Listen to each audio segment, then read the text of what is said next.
जटाकटाह संभ्रमब्धमन्मलिन्दगज्जन्ति लोलवीचिवल्लरी विराजमानमङ्गलज्ज्वलल्ललाटमट्टभावके किशोरचन्द्रशेखरे रतिक्षणम्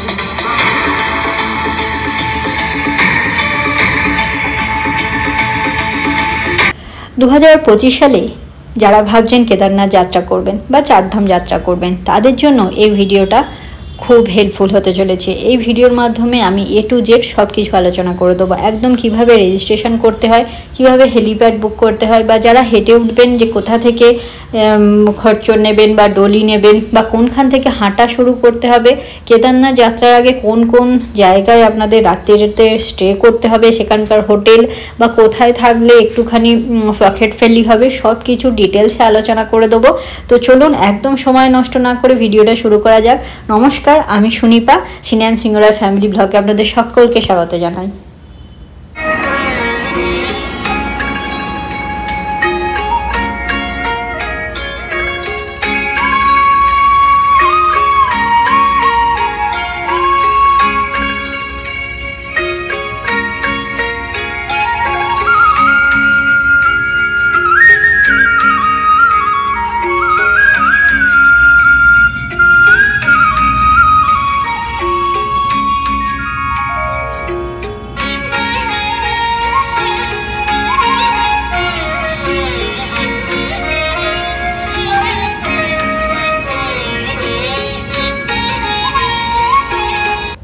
2025 সালে মানে এবছর 2রা মে সকাল 7:40-এ খুলে যাচ্ছে কেদারনাথ মন্দিরের দরজা। যারা ভাবছেন এবছর যাবেন তারা আর সময় নষ্ট না করে চট করে নিজের ফোনটা নিয়ে ওপেন করে ফেলুন নিজের গুগল ক্রোম, সেখানে লিখে ফেলুন চারধাম যাত্রা রেজিস্ট্রেশন। লেখার পরেই দেখতে পাবেন এরকম একটা লেখা উঠে আসছে, তার মধ্যেই টাচ করলে আপনি এই ফর্মটা দেখতে পাবেন, যেখানে পরপর ফোন নাম্বার, নিজের নাম, পাসওয়ার্ড দিয়ে স্ক্যানার কোড দেবে। তো সেটা ফর্ম ফিল আপ করে নেক্সট পেজে আপনি চলে যেতে পারবেন। এটা ভালো করে ফিল আপ করবেন, ভালো করে পড়ে একটার পর একটা আমি পুরো দেখিয়ে দিয়েছি কোথায় কি করতে হবে।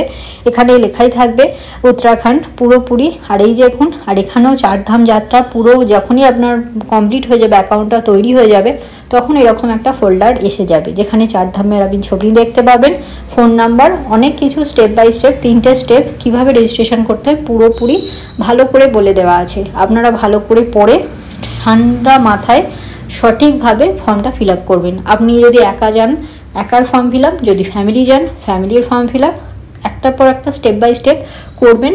আর তার সাথেও বলে রাখি, যারা ভাবছেন বয়স্ক মা বাবাকে নিয়ে উঠবো বা নিজে হেঁটে উঠতে সেভাবে সাহস পাচ্ছেন না, হেলিকপ্টার করে যেতে চাইছেন, তাদের জন্য কিছুদিন পরই হেলিকপ্টারের রেজিস্ট্রেশন ওপেন হয়ে যাবে। সেটাও কয়েকটা সময় সাপেক্ষ, খুব কম সময়ে খুব তাড়াতাড়ি বুকিং হয়ে যায়।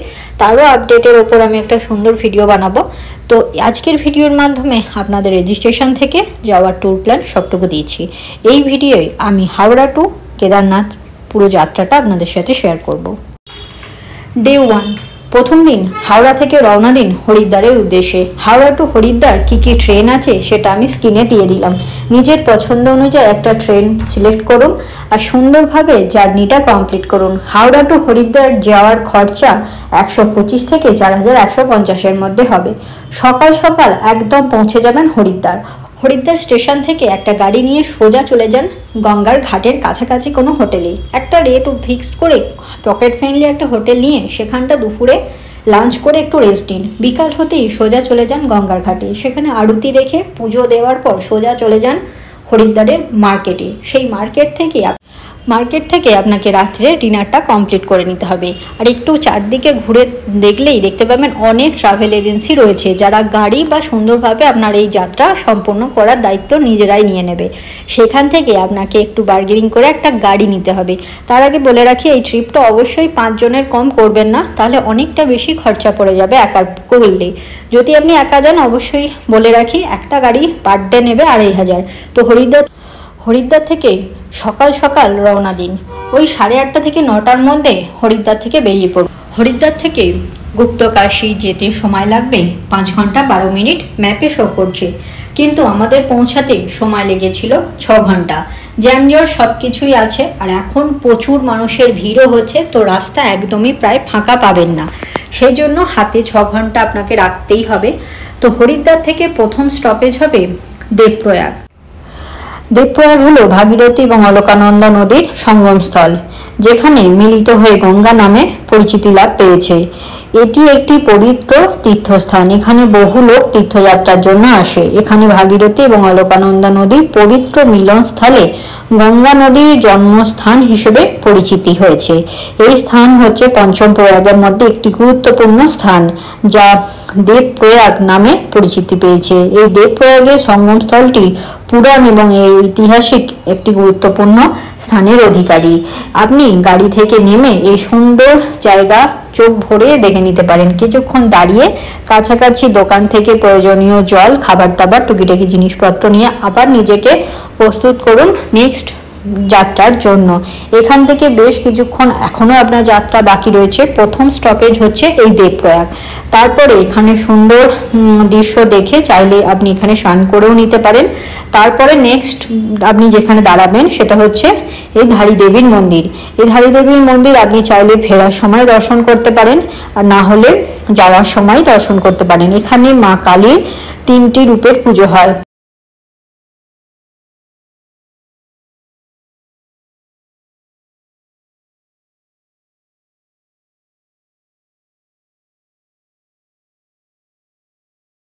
প্রথম মায়ের রূপ হচ্ছে কিশোরী রূপে, তারপরে যুবতী রূপে, তারপরে বৃদ্ধা রূপে।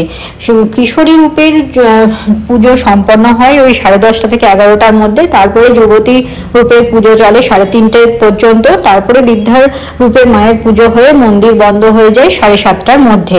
মন্দির ঘুরে দেখলে আপনি পুরো ডিটেলসে জানতে পারবেন। এখানে বিশেষভাবে উল্লেখযোগ্য হচ্ছে যুবতী রূপে পুজো দেওয়া। মাকে, মা কালী মাকে পুরোপুরি নববধূ রূপে সাজিয়ে যুবতী রূপে পুজো করা হয়। এখানে কথিত আছে নববিবাহিত দম্পতি এখানে এসে পুজো দিলে খুব মঙ্গল হয়। তারা নতুন চূর্ণি, ওড়নার, নান সবকিছু নতুন বইয়ে সাজে সঞ্চিত হয়ে মাকে পুজো দিতে আসে। এটা খুবই মঙ্গলময়, এই মন্দির খুবই জাগ্রত। ধারী দেবী মাকে পুজো দিয়ে সোজা রওনা দিন গুপ্তকাশীর উদ্দেশ্যে।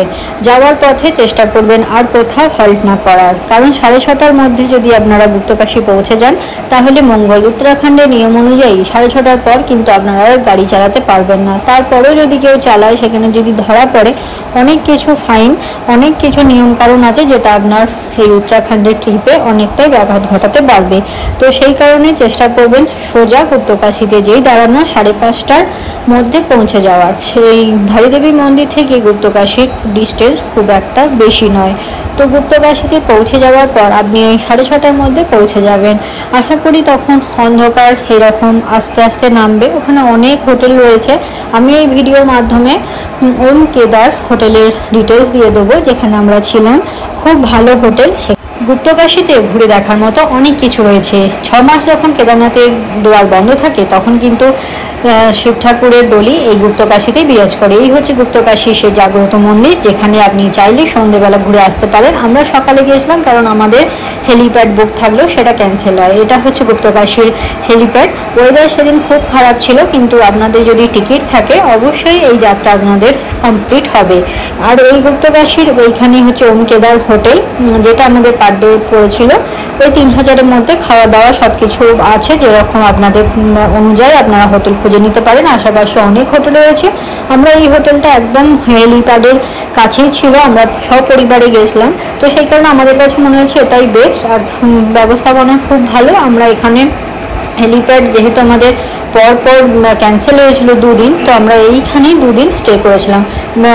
গুপ্তকাশীর ওয়েদার প্রচণ্ড ভালো ছিল যেদিনকে আমরা পৌঁছাই। আপনারাও যদি হেলিপ্যাড এখান থেকে বুক করেন তো অবশ্যই চেষ্টা করবেন সেই রাতটা থেকে পরের দিন তো অবশ্যই সকালে আপনাদের যেরকম স্লট থাকবে, এই হেলিপ্যাডে আপনাকে সকাল সকাল রিপোর্টিং করতে হবে। আপনার প্রেশার মাপবে, আপনার কোনো সমস্যা আছে কিনা ভালো করে জেনে নেবে। এই হচ্ছে হেলিপ্যাড চত্বরের পরিবেশ। সামনেই আরেকটা হোটেল রয়েছে, এটাও খুব ভালো। আপনি সোজা এখান দিয়ে উঠে গেলে বাদিকে পড়বে আপনার অফিস, যেখানে এখানে আপনার ব্লাড প্রেশার মাপবে, আর তাছাড়া আপনার ওয়েট করাবে। এবং আপনার যে লাগেজ আপনার সাথে হেলিপ্যাডে উঠবে সেই লাগেজ 2 কেজির বেশি হলে আপনাকে টাকা দিতে হবে, পার কেজি হিসেবে অ্যামাউন্ট করতে হবে। তো আমাদের সেদিন হেলিপ্যাড ক্যান্সেল হওয়ায় আমরা চলে এসেছিলাম সোনপ্রয়াগে। যারা ভাবছেন কেদারনাথ দর্শন আমি পায়ে হেঁটেই করব বা হেলিকপ্টার হয়তো কোনো কারণবশত আপনারা পাননি হেলিকপ্টারের টিকিট, তারা সোজাসুজি চলে আসুন সোনপ্রয়াগ। আমরা হেলিকপ্টার ক্যান্সেল হওয়ার পর সোজা চলে আসি গাড়ি নিয়ে সোনপ্রয়াগ। আপনার সাথে যে গাড়ি থাকবে সেই গাড়ি আপনাকে নিয়ে আসবে এই সোনপ্রয়াগে। এই সোনপ্রয়াগে কিন্তু আপনাকে গাড়ি ছেড়ে দিতে হবে। যারা গুপ্তবাসীতে থাকবেন না তারা সোজাসুজি চলে আসতে পারেন সোনপ্রয়াগে। সোনপ্রয়াগে অনেক হোটেল রয়েছে যেখানে রাতটুকু কাটিয়ে সকাল সকাল রওনা দিতে পারেন গৌরীকুণ্ড, তারপর গৌরীকুণ্ড থেকে ট্রেক করে যেতেই পারেন। কিন্তু আমরা গুপ্তকাশী থেকে সব কিছু মিটিয়ে সোনপ্রয়াগে এসে সেই দিন সোনপ্রয়াগে না থেকে আমরা সোজা চলে যাই গৌরীকুণ্ডে। কিন্তু আপনারা যদি চান এই সোনপ্রয়াগে কিন্তু বড় মার্কেট আছে, এখানেই খাওয়া দাওয়া করতে পারেন, রাতটুকু গুপ্তকাশীতে না কাটিয়ে এখানেই কাটাতে পারেন। আপনাদের সুযোগ সুবিধা মতো দুখানা অপশান রইল। যার যদি হেলিপ্যাড থাকে তাহলে গুপ্তকাশীতে যান, আর যদি আপনি ভাবেন পায়ে হেঁটে বা অন্যভাবে যাবেন, ঘোড়ায় যাবেন, তাহলে বলবো যে ওই সোনপ্রয়াগে এসে আপনি কিন্তু রাতটা কাটাতে পারেন। তারপর সকাল সকাল উঠে আপনি রওনা দিন গৌরীকুণ্ডের উদ্দেশ্যে। আমরা সোজাসুজি চলে গেছিলাম গৌরীকুণ্ডে। এই যে দেখতেই পাচ্ছেন এখানে লেখা রয়েছে কেদারনাথ ধাম আর হচ্ছে গৌরীকুণ্ড। এই ব্রিজটা টপকে আপনাকে ওই দিকে যেয়ে আপনি ওখান থেকে জিপ নিতে পারেন। আপনার এখান পর্যন্তই গাড়ি আসবে সোনপ্রয়াগ পর্যন্ত, তারপরে এখানকার জিপই আপনাকে নিয়ে যেতে হবে। এই যে সোজা রাস্তাটা দেখতে পাচ্ছেন যেটা দিয়ে সবাই হেঁটে যাচ্ছে, এই রাস্তাটা অনুযায়ী আপনাকে যেতে হবে আর এই ব্রিজটা আপনাকে ক্রস করতে হবে। ব্রিজের ওপারে রয়েছে এখানকার গাড়ি, এই গাড়ি শেয়ার গাড়ি আছে, পার হেড আপনার চার্জ পড়বে ওই 50 থেকে 100 টাকার মধ্যে, সময় সাপেক্ষ আপ ডাউন করে। কোনো এখানকার নির্ধারিত টাকার অ্যামাউন্ট বলা সম্ভব নয়। প্রচুর মানুষের ভিড় দেখতেই পাচ্ছেন। এখানে এক একটা গাড়িতে 10 জন, খুব বেশি হলে 12 জন খুব শেয়ার করে গৌরীকুণ্ডে আপনাকে কিন্তু পৌঁছে দেবে। এই দেখতেই পাচ্ছেন এই জিপগুলোই আসবে ওখানে গৌরীকুণ্ড থেকে, তার সেই জিপই ভর্তি হয়ে আবার রিটার্ন যাবে গৌরীকুণ্ডে। এইখানে এনাদের গাড়ি চলবে, পার্সোনাল কেউ গাড়ি নিয়ে যেতে পারবে না। গৌরীকুণ্ডে অনেক সময় এইখানে মানুষ চানও করে নেয়, এখানে গরম জল রয়েছে, এখানে কিছু খাওয়া দাওয়া করে গাড়ি নিয়ে আসার পর সেই হেয়ার গাড়িতে করে আপনি আসার পরে গৌরীকুণ্ডের মেন যেখান থেকে ট্রেকিং শুরু হবে তার আগেই অনেক দোকানপাট রয়েছে, আর এখান থেকেই আপনি ঘোড়া পিট্টু সব কিছু পেয়ে যাবেন। আমরা এই গৌরীকুণ্ডে রাতটা স্টে করেছিলাম। সকাল সকাল উঠে আমরা রওনা দিয়েছিলাম 7টা নাগাদ। এখানে লাঠিও পাওয়া যাবে, জিনিসপত্র, প্রয়োজনীয় ওষুধ সব কিছু নিয়ে আপনাকে রওনা দিতে হবে এবার কেদারনাথের উদ্দেশ্যে। এই হচ্ছে প্রথম চেকপোস্ট। যদি আপনি ঘোড়ায় যান তাহলে এই চেকপোস্টের সামনেই আপনার সব কিছু ডকুমেন্টস ভেরিফিকেশান হবে, আর যিনি আপনার ঘোড়ার মালিক তিনি একটা ঘোড়া সাথে আপনাকে নিয়ে উঠবে। এই ঘোড়ার প্রতারণা প্রত্যেক বছরই হয়, যে টাকা বলে ওপরে যে অনেক রকম সমস্যার সম্মুখীন হতে হয়। তো ঘোড়া নেওয়ার ক্ষেত্রে খুব সাবধান থাকবেন। আর উত্তরাখণ্ডের যে অফিস রয়েছে সেখান থেকে পর্চা নেওয়াই ভালো, কারণ যদি পার্সোনাল বা কোনো হোটেলের থ্রুতে বা মৌখিকভাবে কোনো ঘোড়া বুকিং করেন, অবশ্যই সেই ঘোড়া আপনাকে নিয়ে যাওয়ার পর অন্য রেট বলবেন, অনেক রকম প্রতারণার শিকার হবেন আপনি। তো সব থেকে ভালো সরকারের এখান থেকেই নেওয়া।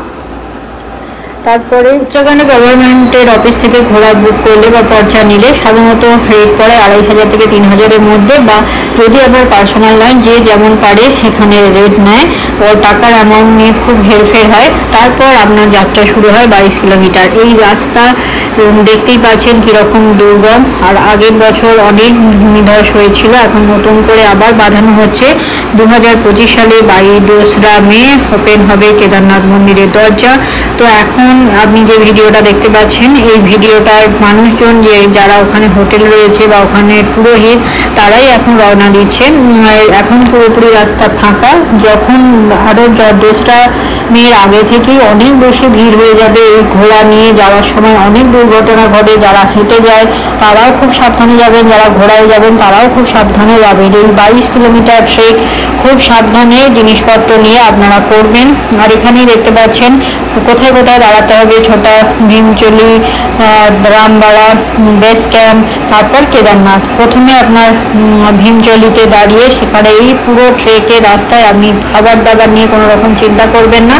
খাবার দাবারের দাম বেশি হলেও অনেক দোকান রয়েছে, আপনি যেখানে শসা, খাবার, জল, পরোটা, ম্যাগি এইসব খাবার দাবার পাবেন। আর যারা হাঁটবেন তাদের বলবো বেশি কিছু না খেতে, তাহলে আপনাদের হাঁটতে সমস্যা হবে।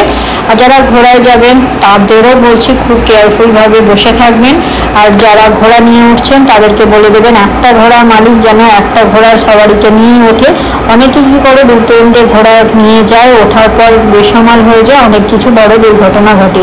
এই হচ্ছে পুরোপুরি কেদারনাথ যাত্রার পুরোপুরি সম্পূর্ণ গাইড। আশা করি এই ভিডিওটা আপনাদের অনেক উপকারে লাগবে। যারা বছর ভাবছেন কেদারনাথ দর্শনে যাবেন তারা এইরকম করে গেলে কোনো রকম অসুবিধা আপনাদের হবে না। এই হচ্ছে বাবার মন্দির। ওখানে যাওয়ার পর অনেক হোটেল পাবেন, সেখানে পুজো দেওয়ার ব্যবস্থা রয়েছে। এই সকল বিষয় নিয়ে আরেকটা ভিডিও বানাবো। আমার চ্যানেলে এর আগে কেদারনাথের দুখানা ভিডিও রয়েছে, আমি লিঙ্ক দিয়ে দিচ্ছি। কেদারনাথের ওপরে হোটেল, সেখানকার প্রাইস, সেখানে কীভাবে পুজো দেবেন সব কিছু ডিটেলসে বলা আছে। আশা করি ভিডিওটা ভালো লেগেছে, অনেক কিছু ইনফরমেশন দেওয়ার চেষ্টা করলাম। যদি ভালো লেগে থাকে অবশ্যই লাইক করবেন, কমেন্ট করবেন আর একটা সাবস্ক্রাইব করবেন। তো সকলকে অনেক অনেক ধন্যবাদ।